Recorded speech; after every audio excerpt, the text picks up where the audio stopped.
Hey everybody, welcome to the Retro Bliss Rewind podcast. Usually I'm not the person who has to give these intros. That's usually Retro Bliss himself. Unfortunately, he's got a migraine today, so he won't be with us. But he might be in the chat at some point.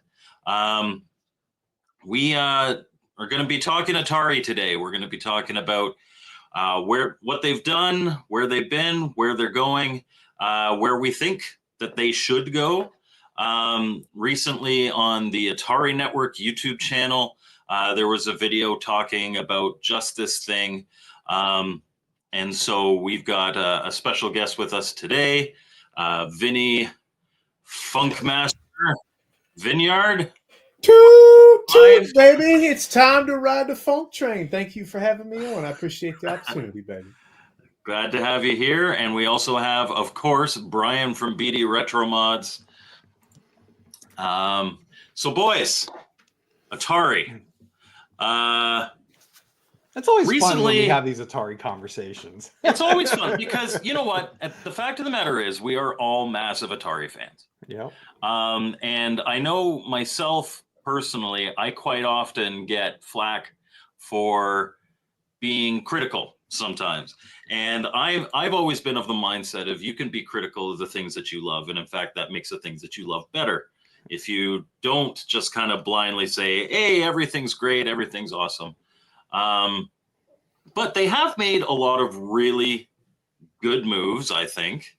And they've made some maybe not so great moves, but so moves. I don't think they made any like outright bad moves. But really, for me, I think the VCS and I have a bad relationship, a really bad relationship. The VCS being their newer one. But I will say that I think Atari really started to take off and become a bigger part of the conversation when they came out with the 2600 plus. And that was all around the same time that they bought Atari Age and they started obviously getting into making not necessarily new games, because as we'll probably talk about, almost all the games that were released were already released in some way, shape, or form prior to that. But they're really kind of getting into that we're making proper Atari games again with this Plus label. What do you guys think about that? Well, I think there's a definite line between when Wade Rosen took over as CEO of Atari and before. The VCS was an animal that was not his, and he's never really been crazy about it. And just a quick note, my wife owns a transportation company, and one of our customers are three gay guys that live in a shed. And they wear these dog masks. Like if you go to their Facebook pages, it's an insane scene. They're sweet guys, but don't bend over in front of them. But anyway, they when I had I was looking, like I take them. They don't have a car, obviously, and I was taking them somewhere, and I was looking at my Atari stuff because I'm addicted to it. And the guy in the back, one of them is deaf, which makes it very hard to talk to the guy. And he was like, oh, the Atari VCS, I want that.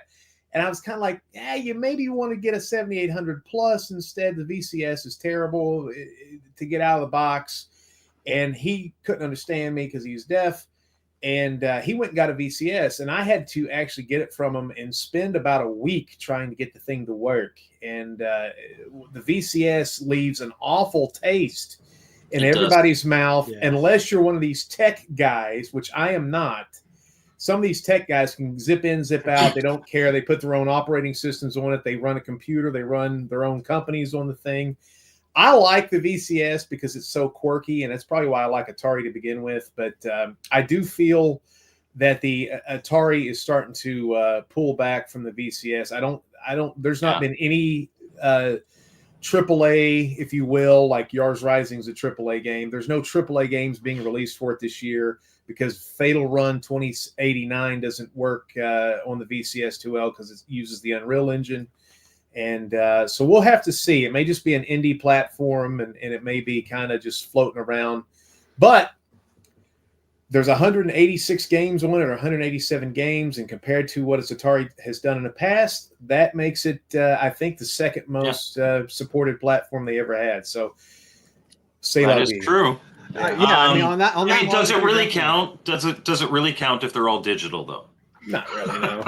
Not really. Right. No, I like when it comes to the VCS, like you said, that was like old leadership, and that was at a time when they were just putting the brand on anything and everything just to get it out there and make some money. And I think at the end of the day, the VCS they just need to let it die. Like, just officially say we're done and call it a day. Because to your point, I mean, it's now what, 4 years old, I think. And again, it does have, like you said, 187 games, but I think 186 of those you can find anywhere else to play. And and I think where people like it, like during the fire sale they had, again on it, that again, when you are technical, there's a lot of cool things you can do with modding it and changing it to be a very, very awesome emulation machine. And I think that's what you're seeing a lot of people use it for now, because I was fortunate enough not to really have issues when I set mine up, but to your point though, there has been a lot of issues with the let me talk to that, because mine is still a brick, and this is an experience that a lot of people have, and I've seen people, like, because I'm a part of the VCS Facebook group. I don't comment in there, I just kind of observe. And every time someone's like, oh, I ordered a VCS from the fire sale, it's great and all that, and then they get it and they're like, what the hell, it won't do the thing. And you don't, like, Atari's site doesn't have the BIOS update. You have to find their Discord, find some random guy's YouTube video about how to reboot the BIOS, which is absolutely ridiculous to me. Like, somebody's excited about getting this underpowered PC that, granted, looks sexy. It looks really sexy. Oh yeah, it does, for sure. Awesome. But you now have to get your SD card or USB or whatever and find this BIOS and then do this BIOS update as if it was you got a PC and you had to reformat it. This is absolutely ridiculous. And the fact that you have to go through all these different channels just to find that, most people that I've seen in that Facebook group, and people are like, oh, just go to this Discord, you have to update the BIOS. And they're like, forget it, I'm returning this piece of crap. And I updated the BIOS on mine, and then I was still stuck in an update loop, and I never tried again. It just wasn't worth it to me. And I was kind of excited, not because there's anything really on it that I can't get anywhere else, at least that I'm interested in, but just the quirkiness of playing with that classic joystick. And like I love quirky things, quite like you, Vinny. Well, it's the customer service. Yeah, my only retort to that, to the reason I think it's worthwhile, is because the classic controller used as a paddle can change gameplay elements of some of the Recharge games, where you can play Gravatar Recharged in a different way, which makes it one of the best games Atari has ever released. If you use it like a thumbstick or like a dual joystick, it's a different game altogether. And it's also, as a 7800 guy, they've started releasing 7800 homebrews on the VCS store for $8.99 or less. And since Atari Age is backed up like an old toilet in a trailer, it's some of the best ways to play, like Artie and Harpy's Curse and some of the stuff that you can't get because they're just, Albert's not getting to them fast enough. So there is some worth to the system, but you have to really educate the masses on, is this something you're going to fight for? And if it's not something you want to fight for, then there's a million other ways to play a million other games, So what speed limits comments? It's the VCS is not horrible.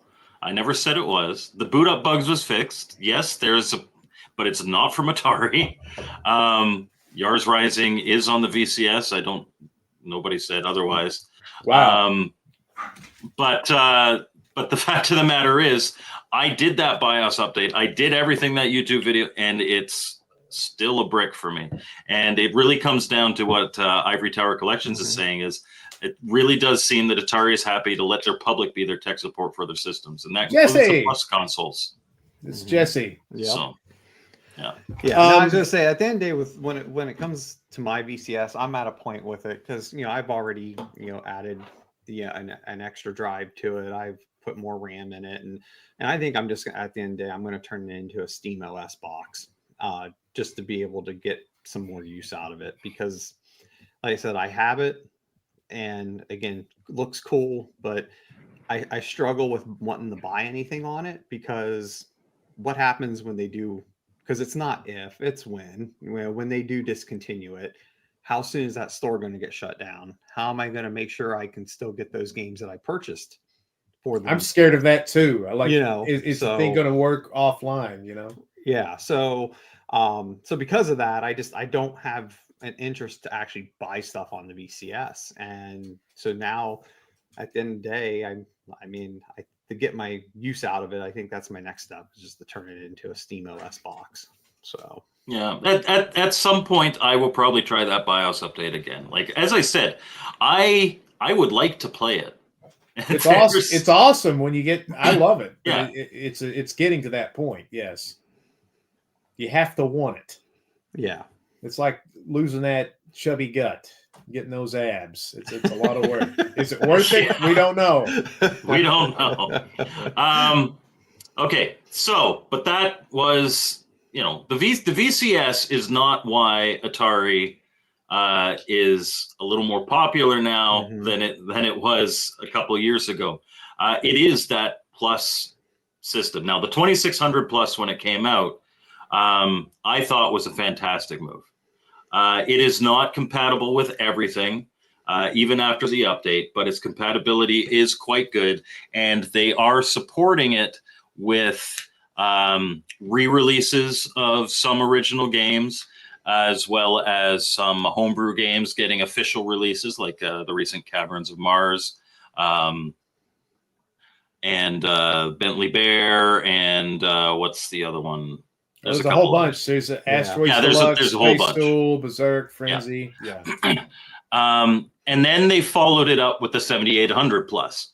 And the 7800 Plus does make some minor improvements, and it has the updated firmware included, although there's now another update out there. They pulled that update, though, because I guess it was did they? Yeah, you can't. It was causing issues? Yeah, you can't even put the update on now. So at least the one that was on Atari'S, that I think was dated December 18th. Yeah, and it is an update, albeit a modest one. Has the wireless controller. They released the 7800 Euro gamepad.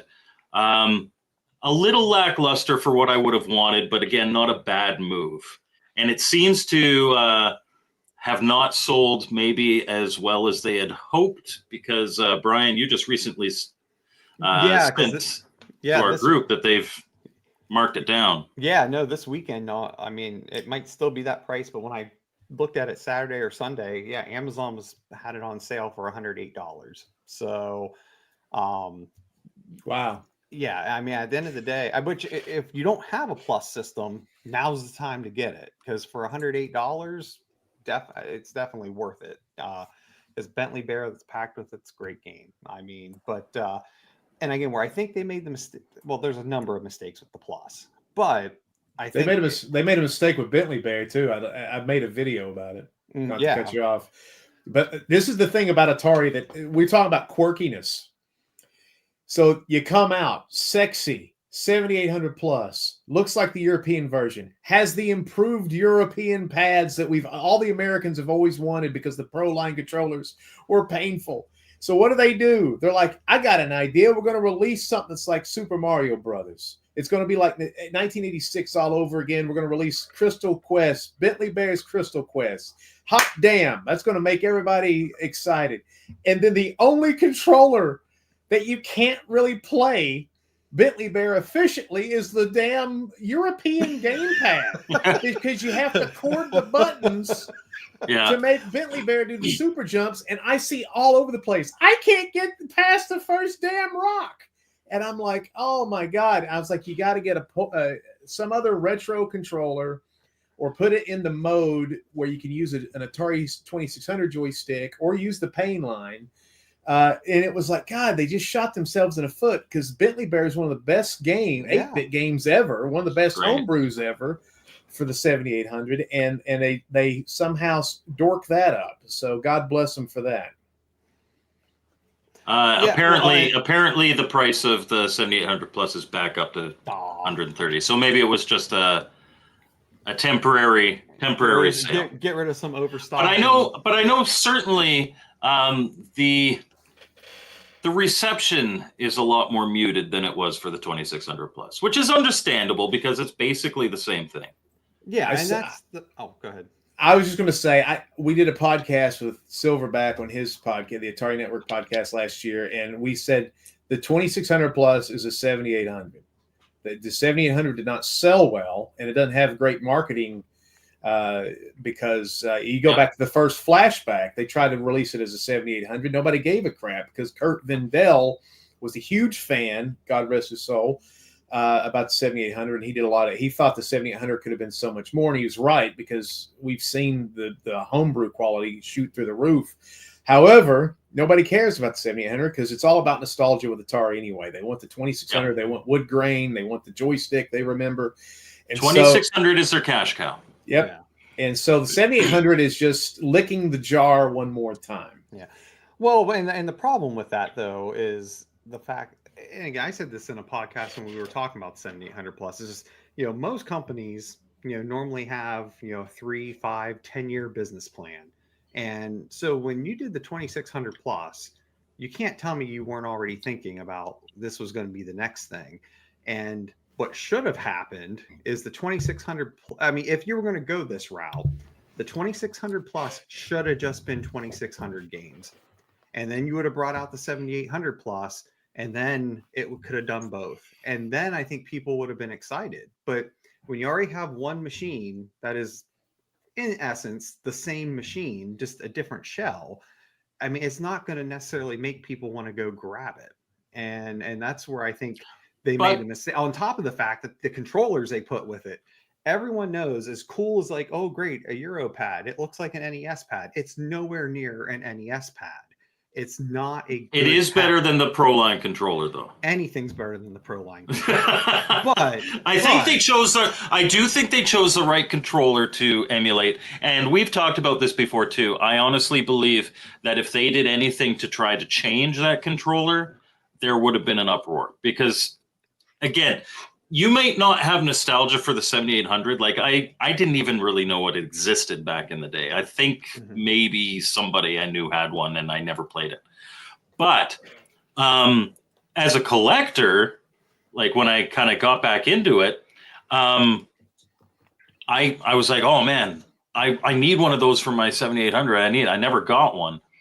And so when I got the 7800 Plus, if it had come with anything other than that, or a standard ProLine controller, like something that wasn't authentic, I would not have been a fan. I know you've talked about in the past, oh, they should make a better 7800 controller. And sure, as an extra thing, but bundled with the system, I do think they made the right call on what controller to put in there.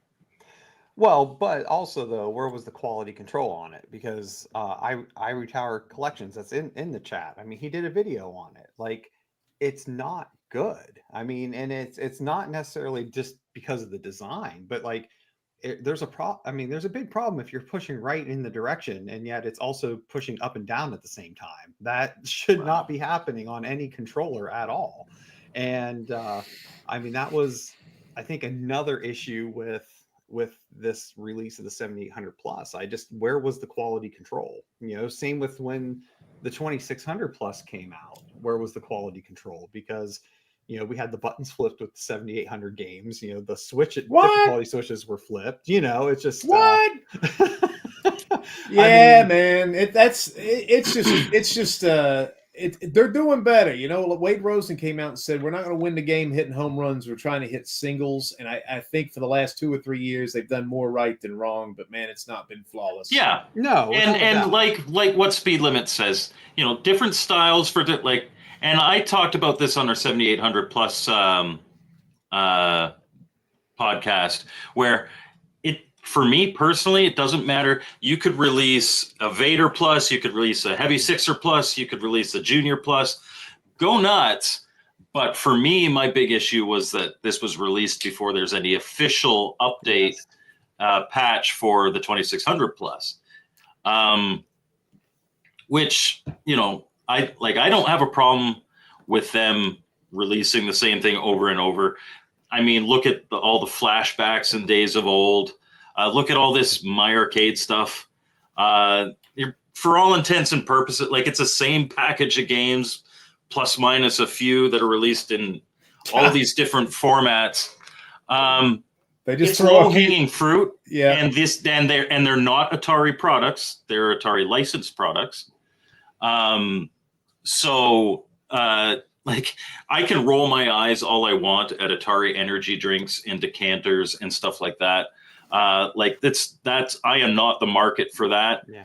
I honestly have no issue with that though, because again, that's exactly that's free money for them. Right. They license the logo and a couple titles and collect a paycheck. Mm-hmm. That's smart business sense. And hopefully they take decanter money and they put it into R&D to their own IPs, and hopefully to get more IPs. Like I've been screaming forever. I'd love them to get Battlezone back, and I'd love them to get some of the Atari games releases that's now part of the Midway collection. Some of the stuff they've lost over the years, I'd love for them to bring it back and do the recharge stuff and this thing like they're doing with the Fatal Run 2089. I mean, that's kind of, they're also doing great stuff on all platforms too, like Steam and the Switch and stuff like that. A lot of this stuff, it's not, Haunted House they released 2 years ago is not the quality of Luigi's Mansion, but it's a damn good game, that Haunted House game. It was a really good game. It never needed to be Luigi's Mansion. Right. Yeah, but it's so they're doing pretty well, man. They've only had I thought the Food Fight multiplayer game just didn't have enough people wanting to play it for that to hit. But they've done really well with a lot of their decisions, I think. And so hopefully, because I got an email today about Atari football T-shirts. And I'm sitting there well, the Philadelphia Eagle one looks like the New York Jets one. I may buy, and I'm sitting there thinking about buying this crap again. And I'm like, God, they got me again just because it's got a Fuji on the damn thing. I'm part of That's right. Yeah. Brian, I'm going to ask you this because I know I know it's compatible with the 2600. Yeah, the 2600. If you're just doing for the one button, it's fine. But now specifically for the Genesis controller, though, you do need to have a special adapter that. Retro HQ, the people who make the 7800 game drive, you do need that to actually get a fully compatible Genesis controller for the 7800. There you go. You can get those on Stone Age Gamer, and I'm sure there's a couple other sites, but at least the one locally that I know of is Stone Age Gamer. I think it's $15 for the adapter. There's one That's the answer from the Atari guy or the controller guy. Ed Ladden has a nice one too, the Seagull 78 adapter, which can work, and that's what I use. I play all my 7800 games with the Genesis controller. So I do have that Bluetooth speaker hat. I tried it out once because it was part of my package when I got my VCS. So go ahead, Brian. Oh no, I was just gonna say because kind of on the plus thing, I don't have an issue per se about releasing units, but to the point that Ivory Tower just mentioned is just the problem is that you keep doing that year after year after year after year, it degrades the line. That ultimately people are like, oh great, it's another one of those this year, and then they just lose interest. Where a point that you made on your YouTube channel, Vinny, which I think makes perfect sense. They need to start looking at the Evercade model in the sense of release. You got this console out, but you got to keep bringing stuff out on a fairly regular basis to keep people excited and enticed. I mean, the Evercade model is so perfect in the sense of how to do it right. Our games are $20-$25, and we're going to release 2 games every other month. And I mean, and they got that whole release cycle where it was cool. We had all these re-releases from Atari Age and stuff in a commercial format this time around. but it's like, man, holy crap, this is like 12 games all at once, to try to get. And despite the fact that at least the regular edition of the games, I think, are priced very well. But when you're buying them in a batch of 10, right. then it adds up for sure. Yeah.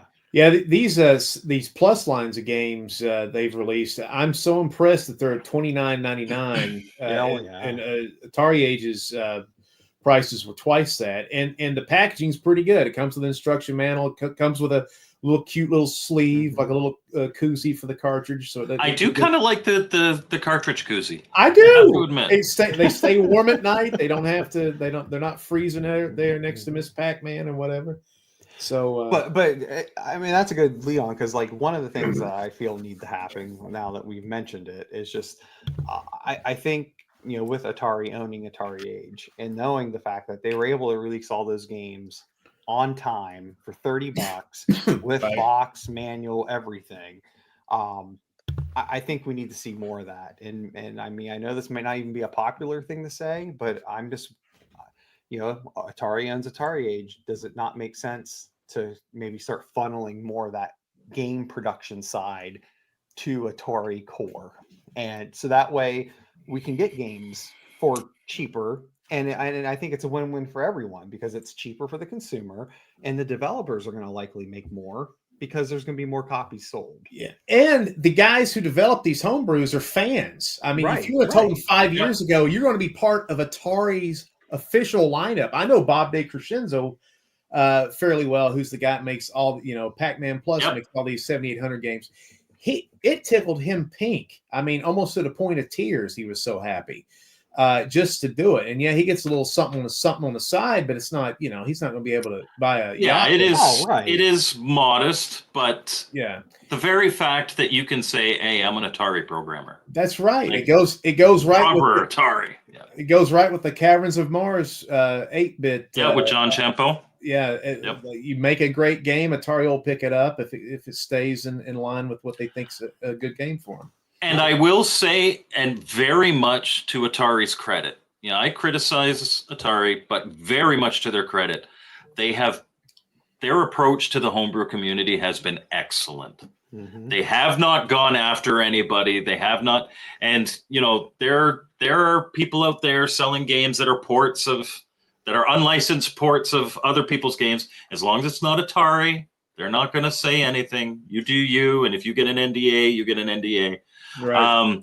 They have not sent any of those out, obviously, but they have been working with them. Now, it may be a pittance that they pay them for them to use them, but they're not going in there being heavy-handed, which they could be, because they do own the licenses for some of these titles. Mm-hmm. And that, very much to their credit, I think the homebrew community has actually a pretty positive view of Atari because of that.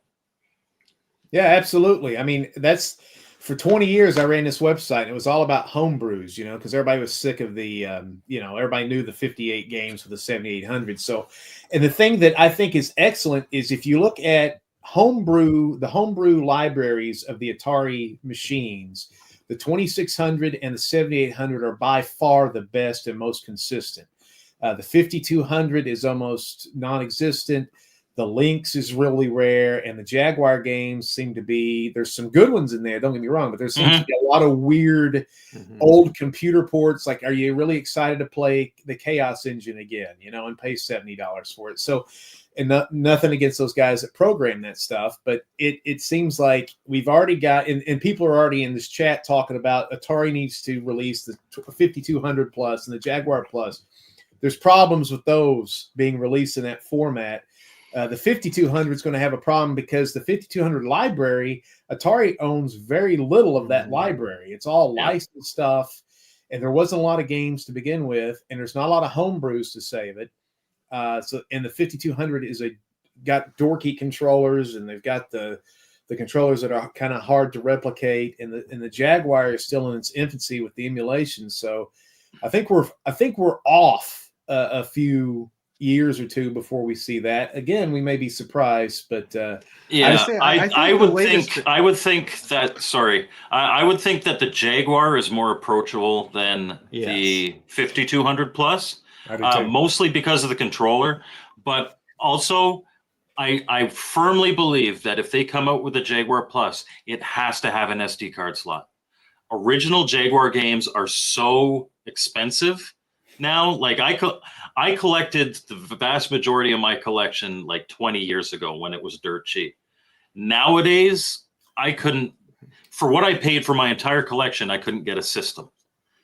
So I really think that they need to adapt that micro SD card or regular SD card or whatever. Well, I mean, again, I think that, and again, I don't know everything they have, but the thing is with the Jaguar, which is why I think that one's more real. Because I agree with you, Vinny. Like, as much as I like the 5200, it's most likely not going to happen because Atari of 2025 doesn't own many of those titles. Like it's such a small library for them. Their best games, not to cut you off, I'm sorry, but their best games on a system are not Atari games, like Space Dungeon and Gremlins and stuff, the Dreadnought Factor. Right, exactly. And yes, there are some homebrews for 5200, but I don't know that there's a big enough library of homebrews that would be able to make that work. But like you saw with the 7800 and 2600. But now the Jaguar, it has a good community of homebrew folks.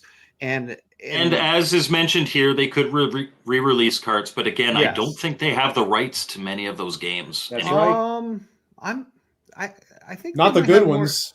I think they might have more than we think. Now, I mean, obviously, they wouldn't be able to do Aliens versus Predator without getting a new license, getting an updated license or something. But I think a lot of the games were owned by Atari at the time. They were. So I don't think they are anymore, but I'm not sure. I've got a question. I've always, and maybe you guys know this. This is just, we're taking a total break, and I'm an asshole, and I'm sorry about this. All right. But Theme Park was released for the Jaguar. Mm-hmm. Is that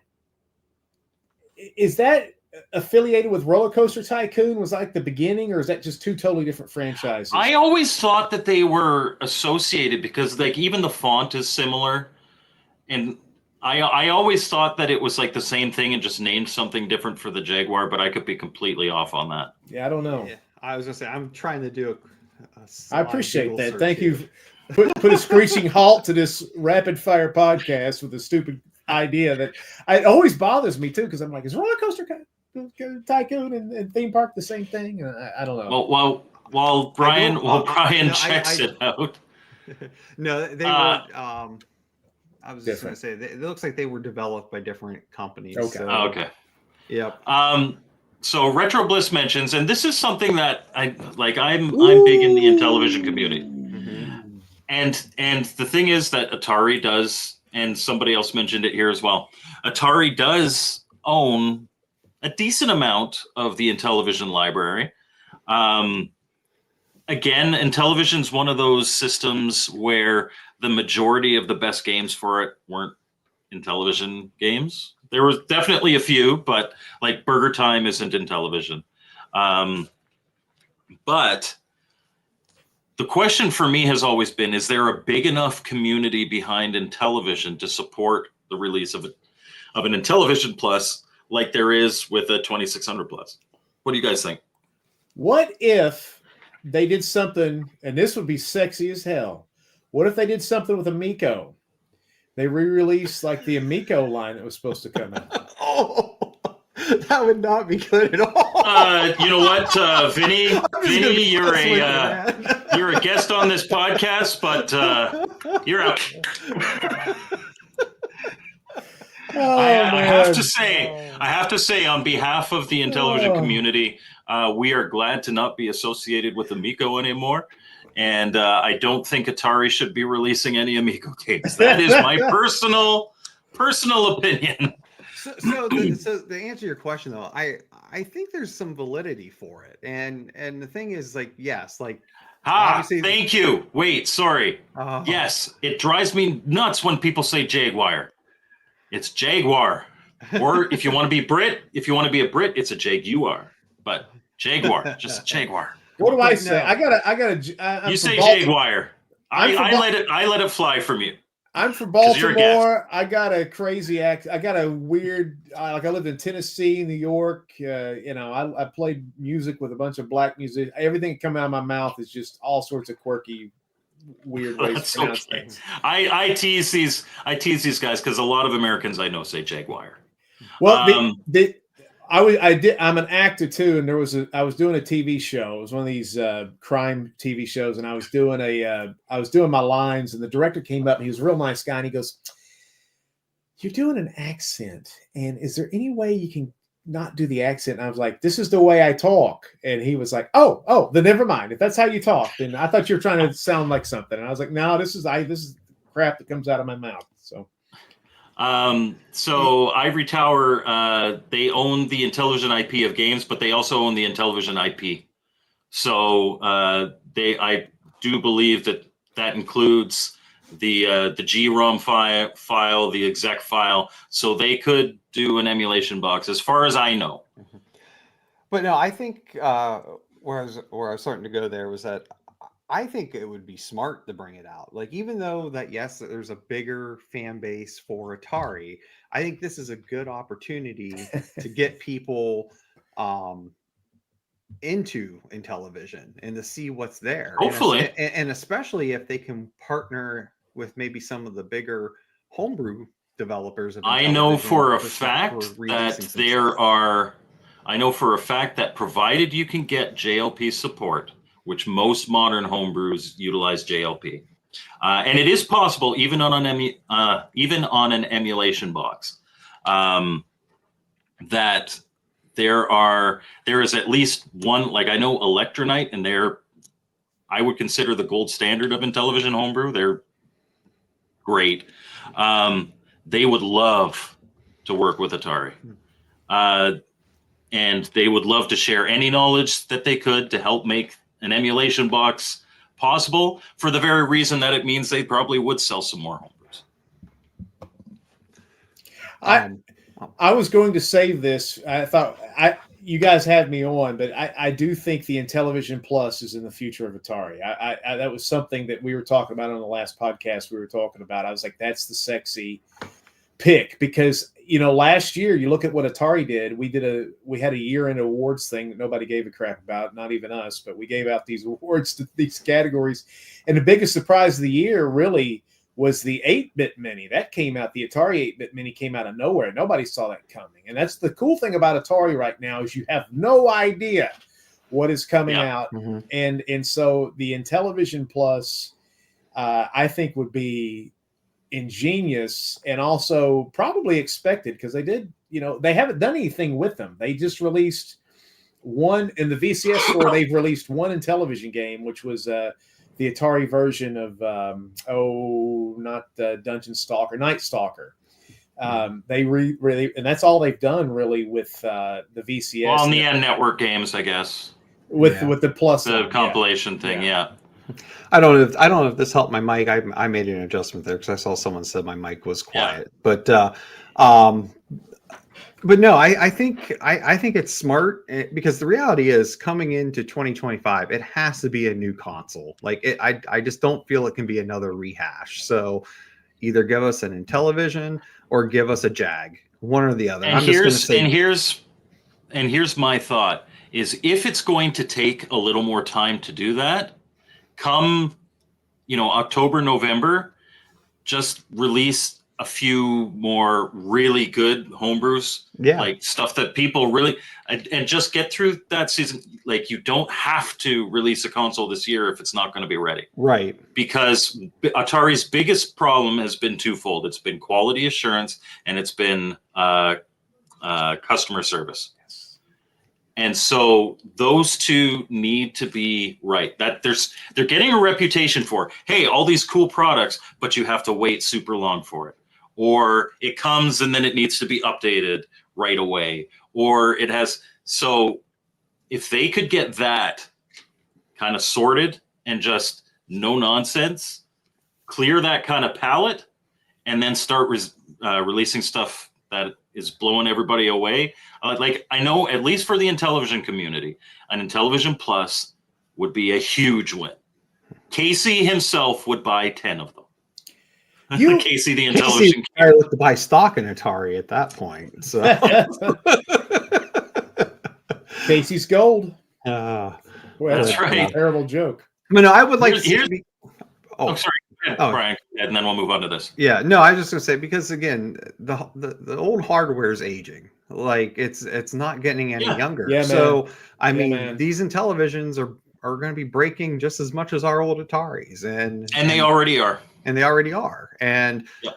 that's why it's important to get modern recreations of these consoles so we can still appreciate and enjoy, you know, the software that was available for them. So And that is a big part of why I appreciate the 2600 plus, and I do appreciate the 7800 plus.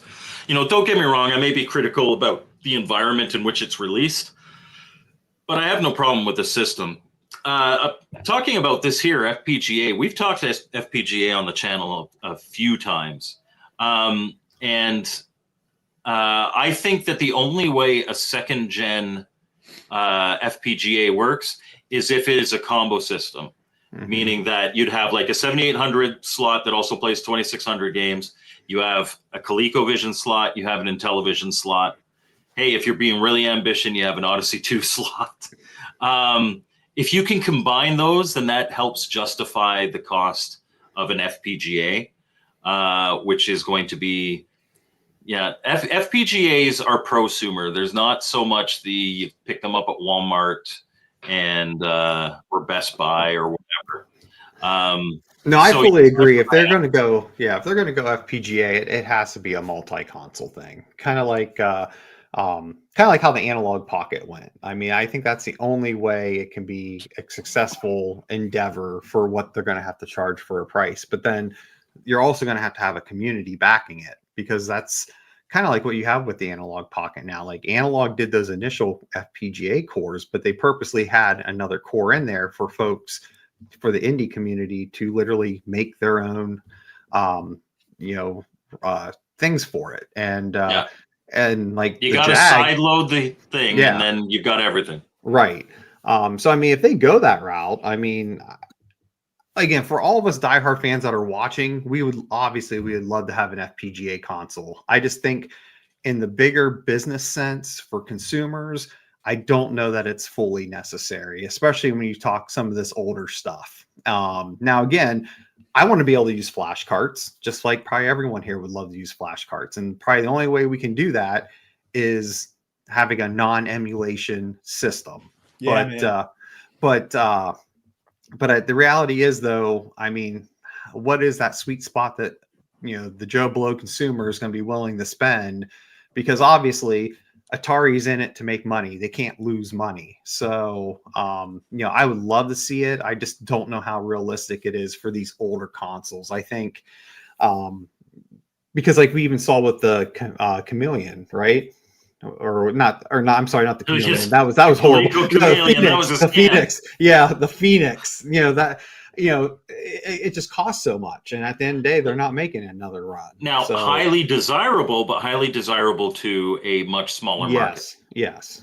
So, yeah, this Atari run is like a 10% placating us and 90% trying to get all the old heads to be like, oh, I remember this. It's an Atari in a box. They want the broadest appeal possible. Yeah. Right. And, conflating this with an issue is just how crappy the PS5 and the Nintendo Switch, their lineup for the last year and maybe even 2 years, their lineups haven't been great because these AAA development houses it takes so much money to create a game that's going to be better than the last one. And so this is the time for retro gaming to kind of strike, and these indie developers too, to where people can get, because there's not a lot of, I mean, the game that won Game of the Year this year was a freaking poker game, that wasn't even online. It's just we've really went backward in far as the modern stuff. So this is the time to strike, and they're doing a good job, I think. So, but with that, I guess going into like the future for it, because to your point, I mean, like it's good to keep re-releasing, these old things for us, and yes. but also we got to kind of look at the future for because none of us are getting any younger either. So, if Atari really wants to keep going, they also need to grab a younger audience as well. And with that, I think they're on the right path a little bit. I think they might need to ramp it up a little bit because, like you've mentioned, like Haunted House for the price of the game, it's not a bad game. You had what, Days of Doom, again, for the price of it, it's not a bad game. And Yars Rising, I wish they didn't call it Yars, but it's not a bad game. If you go in open-minded, it's not a bad game. And my problem with that one was that the Yars name, and I was like, there's so much that you could have done with the Yars brand, and this should not have been it. The Quamp 2 was good, or however you pronounce that. I can't say Jaguar, but maybe that's Quamp or Quamp. That's why I just called it the Jag. And also our game of the year over at the Atari Network was Lunar Lander Beyond. That game came out of nowhere. I was like, Lunar Lander, who gives a flip? And it's not a recharge game. And then it had this anime, and I don't like anime. It's the least black thing about me. And then bada boom, besides the skin color, but then bada boom, bada bing. We played it, and it was like, dude, what game has ever been released where you're flying a spaceship that doesn't have a weapon on it? And it's this great story about the solar system blowing up, and you're like this peaceful ship. It was a great idea. And so, they've came up with some really good ideas, I think. And I think that's how they get, 20 Fatal Run. So Fatal Run wasn't the greatest game of all time, but the graphics of this new Fatal Run, the 2089, looks really cool. It got me kind of like, woo, because I loved Fatal Run, even though it was a crap game. So that's, I think, how they're hooking the kids, if you want to call them kids, the 30-year-old, the millennials, and say, hey, you should check out, I hope they do something with Desert Falcon. I hope there's a whole bunch, Alien Brigade, Midnight Mutants, if they could figure out the licensing with that. There's so many cool little IPs. Planet Smashers, they did a really good update on Planet Smashers. Man. There's so many of those. There's games that they had good ideas for back in the day, like Jinx, that were terrible games that you could go back with those ideas and create really cool new games. So anyway, but and then to the point someone mentioned in there too, though, is I think it's important to focus on new stuff, and I think not just with just software, but even like some hardware stuff to a point, such as controllers and things, because I don't see anything wrong with trying to make more modernized controllers for like the 7800 plus, or again, like some of the people, because I see they mentioned the My Arcade stuff. You got a lot of people excited about they're making a controller with the trackball in it and paddle in it, and if they would do things like that, in addition to the new games, I think that would help as well. Now, someone mentioned about the Polymega. I'm not even going to go there. That's a ridiculously priced console for what it is. I mean, we could talk about the Game Station Go. Yes, I mean, because I'm worried about that, even though I think it looks cool. I'm worried about the ergodynamic. Did I pronounce that? It's like ergonomic. I saw the guy. Yeah, the ergonomic. I saw the guy trying to play like a trackball game. He had to tilt it weird, and I was like, boy, that's going to be weird on our old carpal tunnel gnarled hands. My view of, and it's my same view of the Game Station Pro, is you try to do everything and you end up doing it all mediocre. It's got a trackball. It's a tiny little ball that you move your thumb over. It's not a trackball, right? It's got a spinner. Yeah, it's a spinner, but it's a little like somebody lambasted me too. It's not a spinner, it's a paddle. I didn't even know there's a difference, but yes, there technically is, because the spinner you can sit there and go wee, and a paddle you cannot. Right. So it's a paddle, but still, like even if it had Kaboom on it, okay, which it doesn't, but you could probably sideload games and whatnot. I'm not playing Kaboom like this. I'm playing Kaboom like this. That's right. And granted, it's not for me. That doesn't mean it's not for other people. But for the price, Albo agrees. $150 for that is too much. Yeah, it may be too opinion. big too. Like it seems like it would be. You need a backpack to carry that thing around. Well, I mean, it's definitely not something to just throw in your pocket. I mean, they're going. Yeah. It's going like Steam Deck, Switch OLED sized console, and it's definitely going to be something that some people love. Yes, I don't have a problem with it. It's just not for me. But I guess where my problem with it, I don't know if it would call it a problem. It's just, I think moving in the future also, though, this is where I understand, Atari license to try to get some extra revenue. But there comes a point where you got to say, again, how bad does this start to degrade my line? When I'm trying to do all this other stuff, does it really make sense to license myself out to companies like My Arcade and things like that to make these type of devices that may or may not put a bad taste in someone's mouth, which then they saw the Atari logo and here's another crap thing from Atari. You know what I mean? And again, I'm not saying it's going to be crap, but you are articulating a point that I've tried to say, and you said it in such a way I think people need to sit there. So, and we need to study what you just said. Releasing Centipede over and over again without a trackball is denigrating the game of Centipede. It's not how it's supposed to be played. It don't quite play right. So when people go back and scratch this itch, this nostalgia itch, you're like, this kind of feels weird. Same thing with Crystal Castles. Crystal Castles is one of the best games of all time. You play it with a joystick, it's garbage. And they release it on the Super Mega Pocket thing with the little D-pad. You can't play. So same thing with Major Havoc, same thing with Breakout, same thing with Tempest.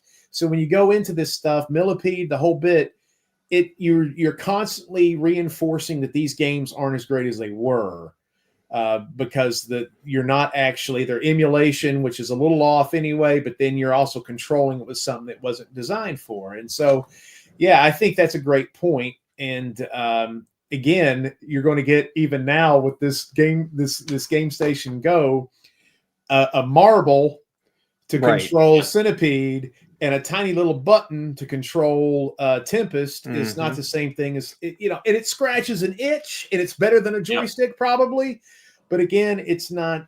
It can have an adverse effect, like you just beautifully articulated, man. Brian, you did a good job on that. I've been trying to find the words to say that. It's like, quit releasing this shit the way it is. Like, you can't play these games because it denigrates the experience.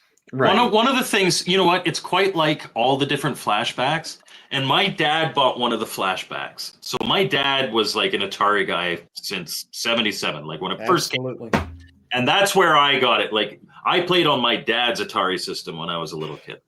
And, the best games are Activision and Magic. They're not the Atari branded games, but these flashbacks, my dad's like, oh yeah, I can't wait to play Frostbite or this or that. Mm-hmm. And it's a collection of Atari games that just, like, they're okay. It's Atari.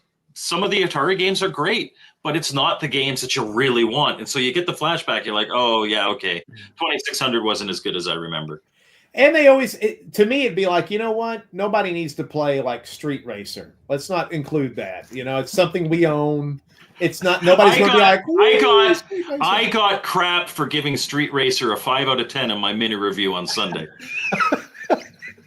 You reviewed Street Racer on Sunday? Wow, I do mini reviews. I've got about 170 of them right now of all different original 2600 games, and I gave like Night Driver 4 out of 10. I gave Street Racer 5 out of 10, and I have people like that.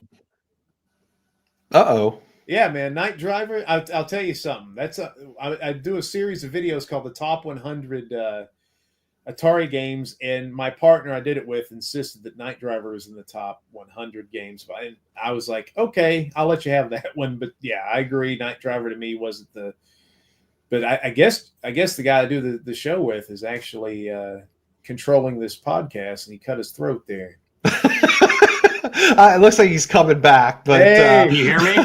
Yes, you can't see you, but we hear you. Can't see you, but we hear you. Okay, so I gotta go to this camera here. There we go. There we go. I banged the table and it disconnected my wire, I guess. Night Driver stocks. Boom. 9. But yeah, it's one of those things where like people's nostalgia they get upset. Oh, if I say it's like, because I'm giving them 2025, 2024 I do that scores. too. I do that too. Yeah. Like Hero sucks, and people go, "What?" And it's just like, Well, okay, Hero doesn't suck. Have you played Artie on the 7800? Well, I mean, if you compare it to Artie, something new is better. I do love Artie. Yes. Just because something new is better doesn't mean something older is bad. The one thing that I will give you with Hero is I hate how you drop dynamite because I always blow myself up. I just thought it was a little overrated. I will give you that it's overrated. Same with Pitfall, although I've got a guy who would lynch me. I think Pitfall is, but you got to understand what Pitfall was at the time. Oh, I totally do. But which is why I gave it a 7. Like playing Pitfall now is not great. Pitfall 2 is great, but Pitfall 1. I gave Pitfall 2 a 9. Yeah, Pitfall 2 is much better than Pitfall. And if you've played the new like Circus Convoy, Casey's Gold. Casey's Gold is so good. It takes all that and makes it just unbelievable. It took me 45 minutes to beat level 2 on you're like a one-button game. How can it be so difficult and clever? And the stupid thing, I was like, oh my God, I'm an idiot. But like it took me, I was sitting there going, this game's impossible. But anyway, it's a great game. Yeah, Joel, if Atari wants to give me a call, I have no problems with coming up with some designs for them for stuff. Because, again, I just don't. I mean, obviously, you know what I make, but I don't have the production power to go make special moldings and things like that. But hey, if Atari wants to give me a call, I mean, I have no problems giving them some pointers there. So. I can't wait to try your products, but another person, I don't know if he's being serious or not, saying a 2600 Pac-Man needs to be released on a compilation. Well, this is a running joke. This is a running joke. All right. Retro Bliss. But I was going to say. Absolutely abhors well, he should. 2600 Pac-Man. But did you see? I maintain it is a terrible port, not a terrible game. But why? I wonder why they went with blue and orange.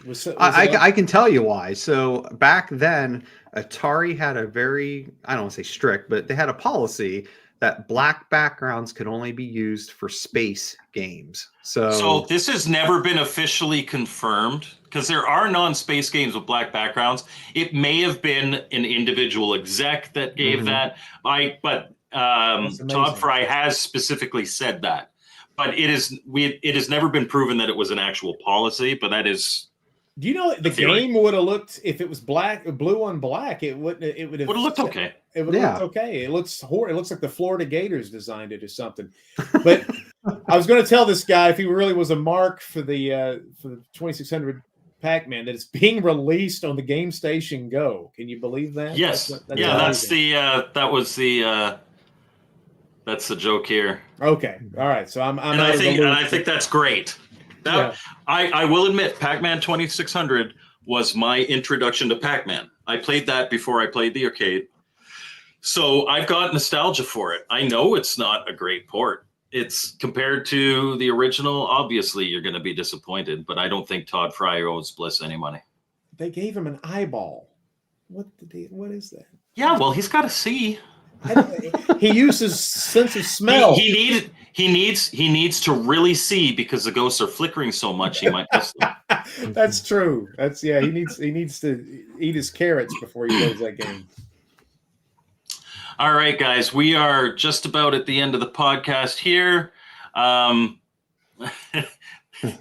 We got Phil going in the comments. That said, kind of final thoughts. Where do you if you were to give Atari today a rating, what would you give it, and what would you like to see most this year from Atari? I would give Atari, since Wade Rosen's taken it over, I would give it a B plus probably. It's actually surpassed what I thought they would do. Some of the stuff is ridiculous. Like a coffee bean release on their website with a coffee bean VCS indie game tie-in. But that's the fun stuff about Atari that you're not going to see in a lot of different places. I do know I have the Inside Iggy There is a 7800 game being developed for the Plus line as we speak. I know who's doing it. I'm excited to say that probably lends to the fact they're going to release more 7800 Plus games at the end of the next year for Christmas time. So, Mike, that's going to be good news. And I don't know all of them. I don't know what it is. I just know, wink, wink, nudge, nudge, so-and-so is working on this for Atari. And I was like, hell yeah. So, yeah, man, I would give Atari, flying colors at this point, because you can't compete with Nintendo. You can't compete with Steam. You can't compete. No, you got to compete in a completely different lane. Right. And it's a curiosity. It's a quirky thing, and they're staying in their lane, and I think they're doing a great job. More recharge games. That's your best stuff, and we need more of those. Brian? Yeah, I would probably say I'm probably at about a B- with them. And the thing is, like, I think they're on the right path, but I think to what Braylon kind of just said there, there's definitely things they got to fix. And if they start fixing those things, they can easily get to an A. I mean, because at the end of the day, you got to have some better quality control on some stuff for sure. Not just release these consoles and then expect the community to fix them. And I mean, you got to do some more testing. I mean, but then also, I think if they shore up some things, because again, not saying that my arcade device is going to be bad, but I think they need to focus on their own stuff, like quit licensing that stuff out and focus. And with that, go with new stuff. Have it be hardware and software. I think it's very important. I mean, like to Vinny's point, the recharge line, most of the, not all of them, but most of them are good. And I think if you keep going that path, I think you can get to an A there. But I think you just got to shore some things up. Make sure the XP line never comes back.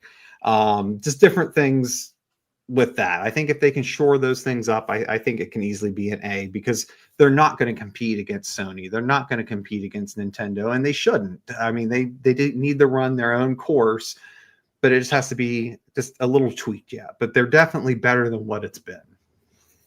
It's just an interjection on what he says, and I'll shoot you over. The recharge games, like if you had a VCS up and running, that's kind of like considered the world championships of those games, like the best scores are on the VCS. So that's another reason to get the VCS for the recharge games high score table, which is awesome. Anyway, sorry. Yeah, so I'd say I'm between a C+ and a B for sure. I think I'm in the same range as you guys. I think their biggest issues right now are that customer service and quality control. I don't have a problem with any of the products that they put out. I do think that they need to have, like I said, better customer service. If you pick up a 2600 plus or 7800 plus and you want to update the firmware, you should be able to get that from their site. I would love to see, they own Digital Eclipse, and Digital Eclipse was making that Night Stalker game for the Amico. You can make that game. You don't associate with Amico, but you make that a game. You put it on the VCS, you can put it on the Switch, you can put on whatever. That game looked awesome. And even people who were talking, right from the beginning, who didn't like the idea of the Amico, thought that game looked awesome. And so that needs to happen. Hell yeah. But I absolutely think they should explore their Intellivision properties. I don't know if we get a console at the end of this year. If it was, I would say it would probably be an Intellivision Plus or maybe a Jaguar Plus. I don't think it's going to be a 5200 Plus. No, I don't either. But I would like to see them really strengthen their 2600 and 7800 offerings. Not so much these re-releases of existing games that are already pretty cheap, but rather, some of the better homebrew games that aren't currently available anymore. Well, like I said, they need to lean more. Yeah, they need to lean more on the Atari Age catalog, like they did. There's some great things in that, man. Harpy's Curse last year. Yeah. If you guys have played that, it's amazing, man. It's an amazing game. Well, like I said, Harpy's Curse, Artie. I mean, there's a ton of them that like Night there's Guy lots. and Another World and stuff. I mean, there's some great yeah. 7800. That I mean, if they could get those under the actual Atari brand for like $30 and get it out to the masses, I mean, I think those would be some huge hits. And and again, it's just and Play On, who pretty much handles all that, has shown multiple times now they can make it happen. You know, they have met their deadlines. You know, it's not like what we saw with the XP line of stuff that buy it and a year later you might get a cartridge that's but we're not even that's a whole rant in itself. But Braylon, that is true in some cases, but there are some fantastic. Like I would like to see. You couldn't call it Tron's Deadly Discs anymore, but a Deadly Discs recharged would be awesome. Like I said, the Night Stalker. There are definitely a few. Cloudy Mountain. There's some great games. Bob DeCrescenzo told me in secret he's working on an Adventure 3 game that takes Adventure and Cloudy Mountain and combines them. I would love to see that for the 7800. That would be awesome. Yeah. And I agree, Ivory. Like I said, they really need to focus on new stuff. And like I said, I think if they can, I mean, they're already with the homebrew community on stuff, you know, when it comes to getting the Atari Pluses updated and again getting these games released. I think there's no reason they can't like contact some of these folks that we know and love to make new stuff for the consoles. Cool beans. Oh, look who we have. Look at that guy. Nice hat. Thanks. How's your head doing? Actually didn't expect for Mike to get me on. I was going to hope that he just got me in at the end of the green room. Thanks for dressing up. That's okay. I'm in my wife beater right now. And I didn't have my background set or anything. But this way you can officially say that you have been on all of your own podcasts. Yeah, well, I appreciate that. Thank you, Vinny, for coming on, man. I've really enjoyed listening. I wish I could have participated a little bit more, but I don't know, man. I don't even want to speculate. You guys got to go. It's been an hour. All right. Anyway, I'm gonna thank you so much. end it and we can chat in the green room. Yeah, I'm very sorry I couldn't be. Oh, it's all good.